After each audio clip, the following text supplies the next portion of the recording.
Nyo, wonten dawuh. selamat wae. Pangestunipun wilujeng. Mbok sing sopan Kong. Arep munyuk ning iki senopati. Iki satriya ora nyanyuk-nyanyuk. Satriya ning wujude apa takono? Ayo wujude munyuk. Munyuk ya dundang nyuk ya rasa selak. Wong ki apa anane? Dundang nyuk ora gelem rasa dadi munyuk. Gugat karo sing kuwasa.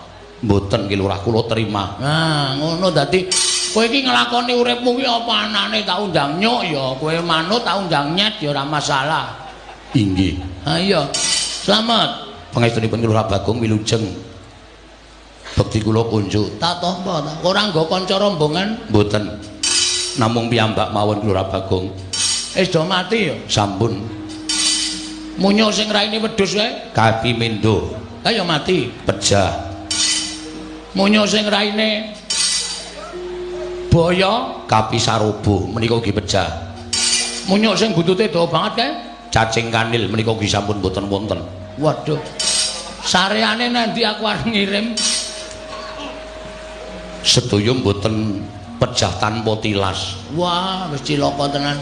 Mengkari kowe. Inggih, mekaten ki Lurah. Ayo wis toto-toto mati. Lho. Kondur kon toto-toto mati ora. Kula menika tasih panjang umuripun. Heeh. Sugriwa isih Tasih. wah jan kae gleleng dhewe kae ketuane munyuk. Inggih.